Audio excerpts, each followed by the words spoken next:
Hi, Christina Fournier. Welcome to our Joel John J YouTube channel, and thanks for coming forward to give an interview with us. And I request you to introduce yourself and your field of consulting and about your books. Can you hear me? Hello, hello. Yes, thank you. Uh, I can hear you. yeah, you can go ahead with Oh, introducing your. okay, sorry. Um, I was gonna say thank you for having me on the Okay, show. I really appreciate it, Joel. So, as you mentioned, my name's Christian Fournier. I'm from Canada. So, um, and I've been doing health and safety for the past 16, 17 years. So, I started in health and safety through ExxonMobil. They're the ones that actually got me into health and safety um, by just asking if I wanted to be part of their health and safety committee. And then from there, I moved on from there, and then I started working full time as a safety professional with CarQuest Canada. And it went on from there. I had the opportunity to work in different type of industries, including construction, rail cars, sawmills, and now with the government. okay, that's great to know about the places where you worked on, and can you tell some few advices about the safety which you like to share with our YouTube viewers? So some of the safety projects that I worked on throughout my career. First, I was and I still am a member of the CSSE, or we're gonna start being removing. For the folks that don't know what the CSSE is the Canadian Society of Safety Engineering. So I've been a member with them for 17 years now. Um, and it's basically focused on helping safety practitioners uh, to improve their skills, give them extra resources, stuff like that. So I've been on the board of directors with them for the New Brunswick chapter. Um, and also right now I'm on the board, on their national board of directors right now. Uh, I also have been published for several articles in several magazines across the world. Um, as well, I received two awards through the CSSE. One was Safety Professional of the Year for the New Brunswick chapter, and the other one was 2 years or yes, 2 years ago. Outstanding service to the CSSE. So these are my accolades for throughout my career. I recently published two safety children's books, and it's a funny story where how I got to do this. So maybe approximately 10 years ago, I was going through a life event, and I was in between contracts as well. So and I needed to do something to fill my time. So I decided, I asked myself, said, hey, how can I have the biggest impact on the community for safety? So I came up with teaching safety to children. Why children? It's because if you get them while they're young, by the time they start working, they already know the concept of safety. Therefore, it makes it a lot easier for them to um, go to work safely, and because they already have that ingrained from a young age. So that's basically how where I got the idea. 10 years ago, that at the beginning, I wanted to do a cartoon out of it. And as I start writing my story, I learned how to write scripts, and I read some books, and I proceeded out to, but they wanted pictures and stuff like that. And so I wasn't really good. I'm still not really good at doing pictures and stuff like that. So, but in my head, I thought I was okay, but I found out that I wasn't that good. So anyway, I went forward, presented. A couple companies liked the idea. I even had one of the companies gave me money to retain my idea so I wouldn't sell it to nobody else. A year later, when the contract ran out, and they couldn't get the funding needed for the project. But the other company asked me, can you provide a 2-minute sample of the cartoon?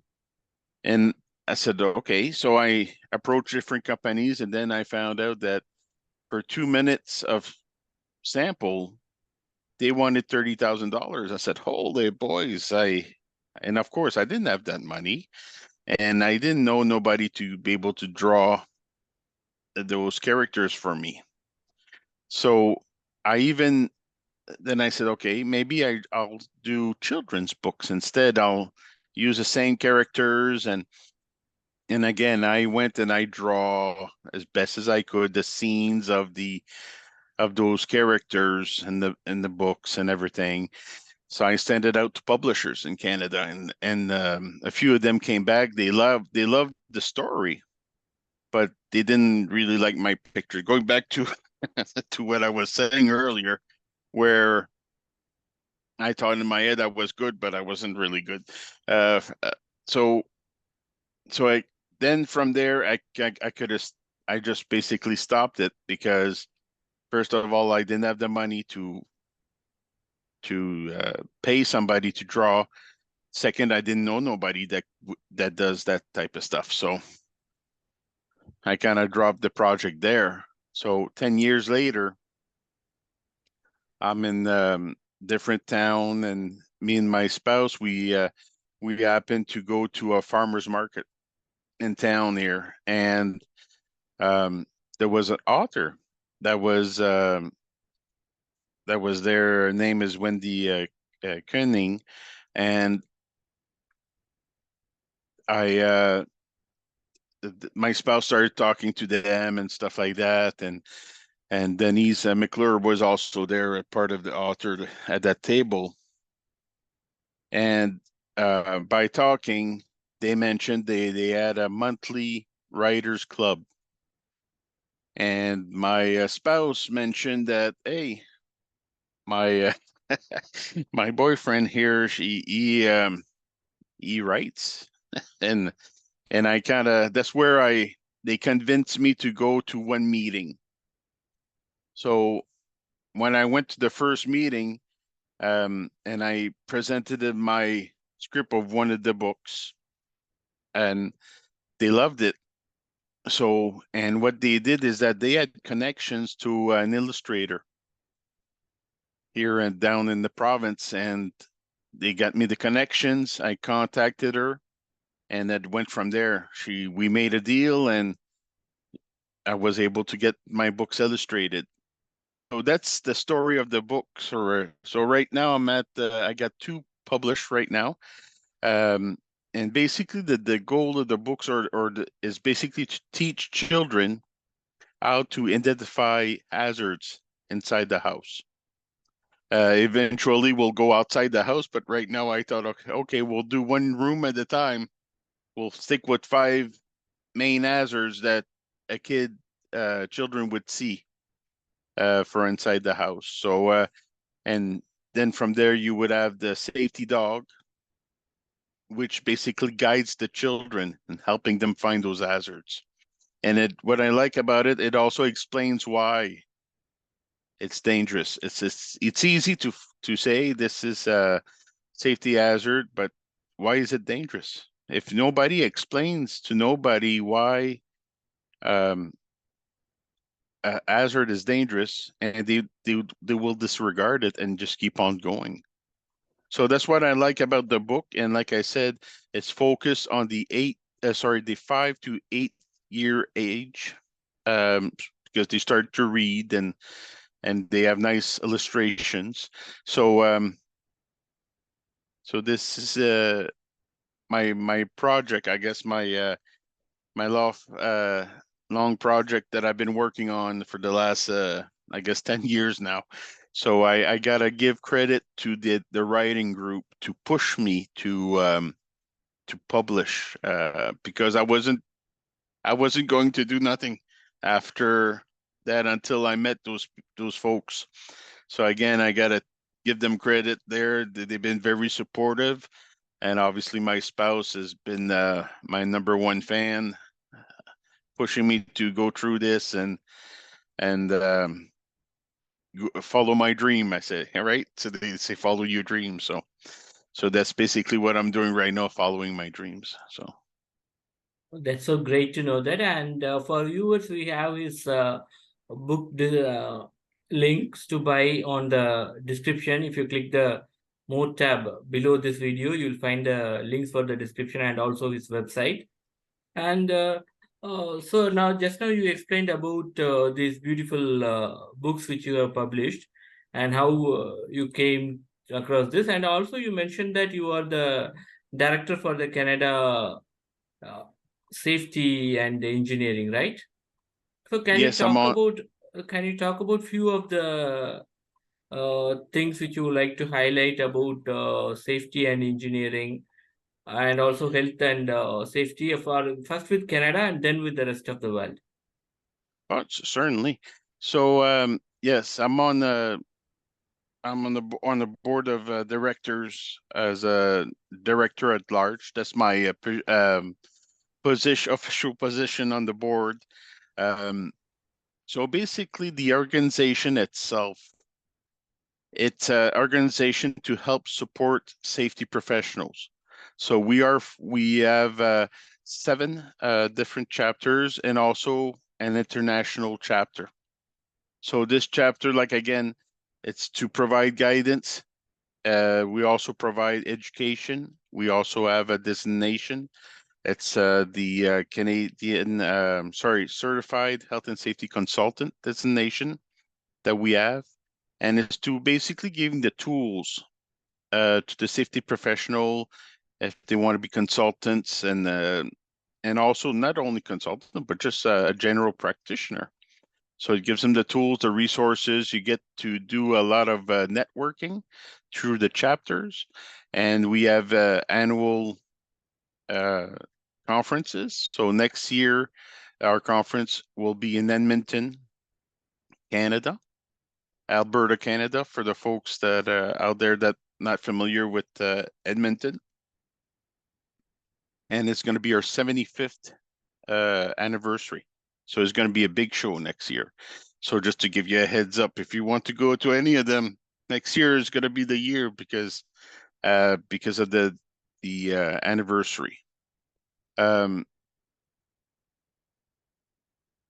That's and also they have divided chapters. They have activities within those chapters, and also oftentimes the chapters work together to make events like a conference.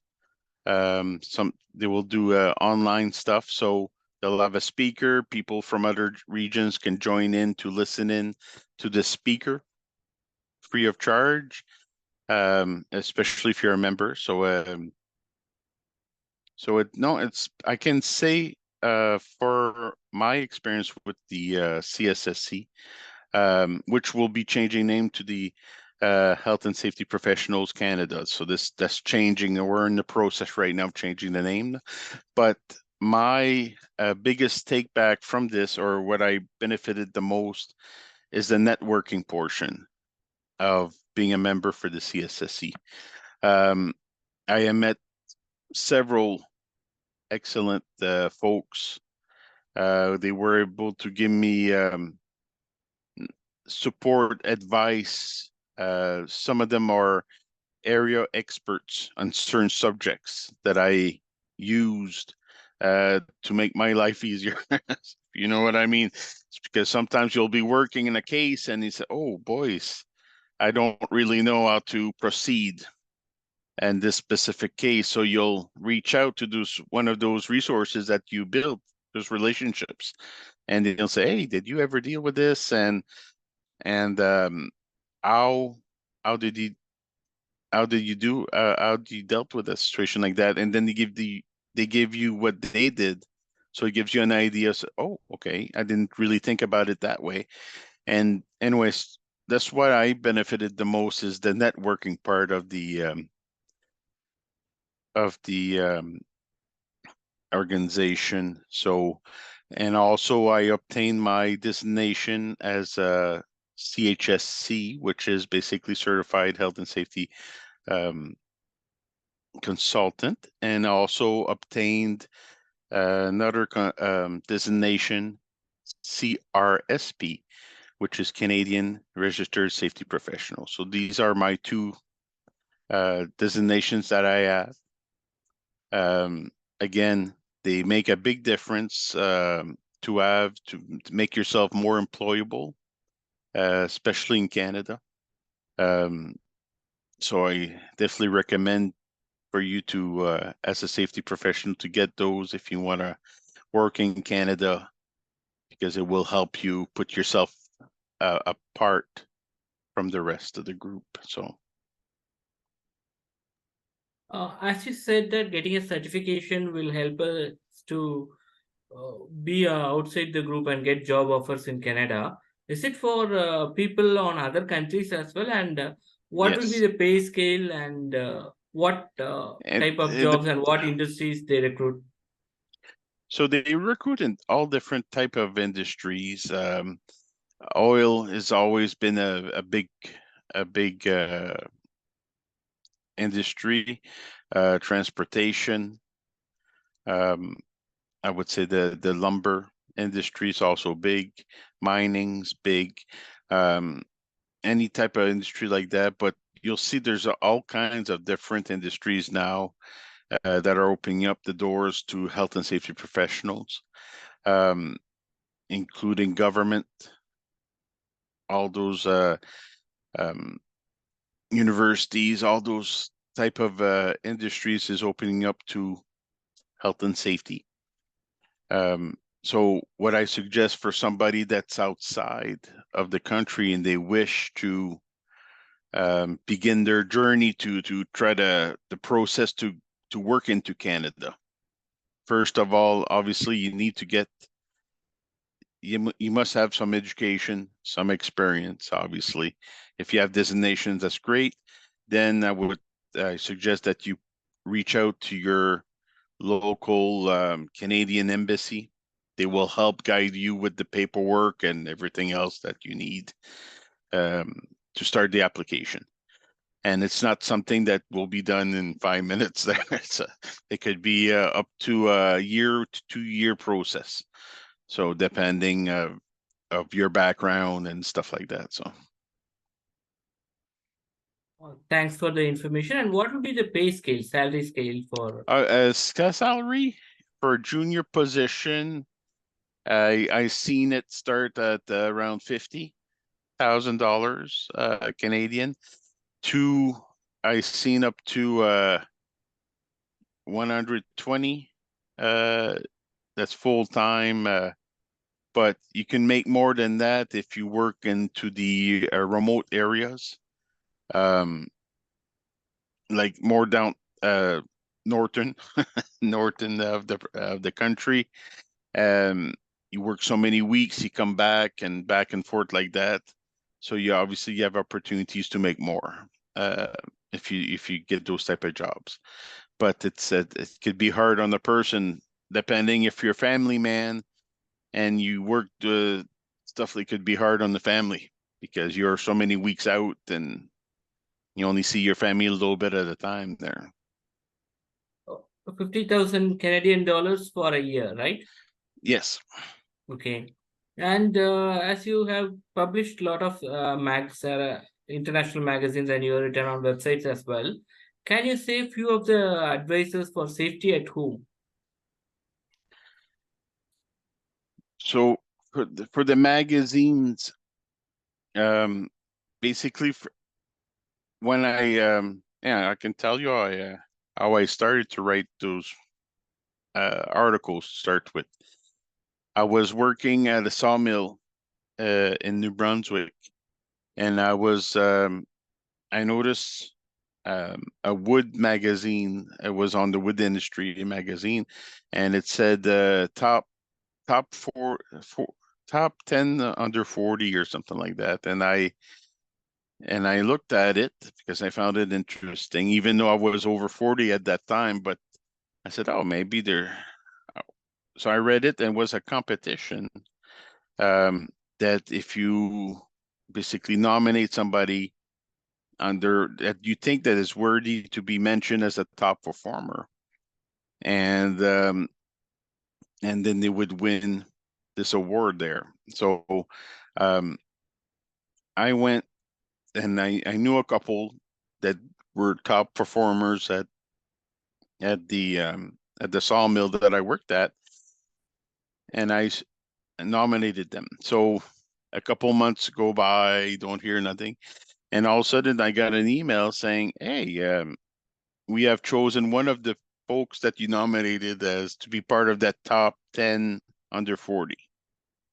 And I said, "Oh, great." So they asked me, "Oh, can you write a little blurb on on the person that you nominated?" So sure. So I wrote a little blurb. I sent it out. So they went and published it, and they gave him the prize, an award, and all that fun stuff. So that went by. A few months later, I get another email said, "Hey, can I come and visit your sawmill?" I said, "Oh, sure, sure, you come and visit. I'll just let me know where you're at, and I'll go and pick you up because we are in the woods. Obviously, it's not you have to have a good vehicle if you want to go there because the roads are not very nice." So I went and picked up the reporter. I obviously introduced myself. I went, showed her the mill. She did actually did a very nice video of the process of the mill and from where the lumber gets in the mill to when 2x4s are coming out lumber. So she did an excellent spot on that. She did another wonderful article at that point. So and while we were together, she said, "You know what? In my magazine, I don't have nothing on safety. Would you like to write an article on safety?" And that's basically where it started. And I said, "Okay, I'll write an article." So my first article, I believe, was on the safety culture. So at a place of employment. So then that's basically how my writing started for articles. So it went on from there, and then so. Okay, happy to know about that. And uh, can you tell few important points to those who view this video about safety at home? So the important points about safety, what I would, what I tell employers in general when it comes to safety is that safety is an investment. Okay.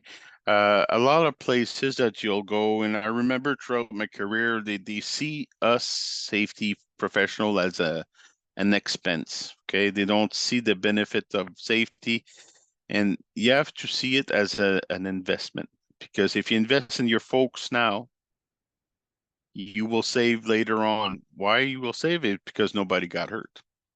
Because the less injury that you have, the less money costs. So because and most folks don't realize when it comes to safety, there's a lot of costs, uh, especially when there's injuries and in true injury management. First of all, you have to replace this person. Okay. And usually that includes overtime. Somebody's going to pay overtime for that to replace that person. Second, and all the first aid uh, materials that you use for that injury, and you have to replace that. Third, you have the time of the supervisor, because he's got to stop what he's doing to go deal with this person, right? And fourth, a lot of times you might have to stop the operations of your mill, because especially if the incident or the accident happened into one of the machines. So you have to stop production. So that's again there, it costs money. So depending what type of mill that you have, it could be $30,000 an hour to $1 million per hour. So it's a lot of money there. So that, if you have other folks involved, if you have a safety person, he has to go there doing the investigation. If it's something really serious, and then usually the government is involved. They'll send somebody from the government, and the government can close down your mill or your shop until the investigation is done. Again, there, it's money. So that's not including the cost of the person going to the hospital, the cost of the treatments that they'll receive from a medical practitioner. If he has to be assigned to a home, like a stop work, and again, you have to replace that person for the amount of time. So they say that the average cost of a person for each day that they're home because they're stopped at work is 5 times their salary. So that's the average. Obviously, if they have injuries where they require specialized treatment, like operations, uh, stuff like that, and it's going to be more. So that's why I try to explain to them the cost of how much an injury actually costs, and then I didn't even include if there was damage to the property. If there's damage to equipment because of the accident, or to let's say a forklift or any other type of mobile equipment that is damaged because of the incident, and you have to replace that, you have to go rent it, you have to go fix it. That's all money that you have to spend extra for that. So there's a lot of cost. So that's basically how I try to explain it. And at the end of the day, we don't want people getting hurt. Okay, we want people going home the same way they came in, all in one piece, because we want folks to go back to their family. I tell folks when I go work somewhere, I tell our workers, I said, you know what? Your biggest job, your most important job today is going back home to your family. That's what I tell them. See, this is the biggest job, the most important job that you have is to go back home to your family. So, and that's what it is. That's what's important, is family, and you are important to them. Therefore, you should make the efforts to be safe, follow the rules of your company, follow the procedures, the policies, so you can go home safe, wear your PPE. And I know sometimes as a worker, you'll say, oh, it's not that bad. I can take a shortcut here and there, and it's just going to make my job easier. And when you do decide to take those shortcuts, eventually you will get injured, because you can only be lucky so many times. It's just like I explained, folks. I said, you roll the dice, right? And eventually your number's going to come up. So that's why it's important that you follow the rules, you wear your PPE, you pay attention of what's going around. If you notice hazards, you report them to your supervisor. You watch your other coworkers' backs. Because just because you noticed there was a problem, maybe your coworker didn't notice. So it's important that you talk to each other. So as me, as a safety professional, we are guides. We provide guidance to management in order to improve the safety culture or to help build a safety program at the place of employment. So in a way that I explain this to folks normally is that imagine we're in a dark room. And obviously we need to get out of that room. So I am the one with the flashlight that will show you the way to the door without getting hurt. It's up to you to follow what I have showed you. If you go into the dark side, which now I know I'm making a reference to Star Wars, but if you go to the dark side, I can't guarantee you're gonna come out of it without getting hurt. So, and that's basically what we are, safety professionals, is that we're guides, consultants. We provide knowledge to the folks, to the managers, all them about reducing risk for people don't get hurt. Okay, thank you very much for your advice, and it's a very nice meeting with you. You have given a lot of insight about your books, how you wrote them, and it's also useful for the upcoming authors and about the job available for safety professionals in Canada and the pay scale and the process as well. And thank you very much for coming and participating on this interview. And for people who are viewing, please press the thumbs up icon below, subscribe, and enable all notification. And his books links and his website link are given on the description. You have to click the more button below this video to view the description. And also share your valuable comments. And Christina Fournier, thank you very much for coming to the show. And my humble request is to tell a bye to our people so that they will also be happy. So, and thank you again, Joel, for inviting me. And I wish everybody a very safe day, nice day, and be kind to each other. Okay, thank you very much. Bye bye. And bye bye, Thank you. viewers.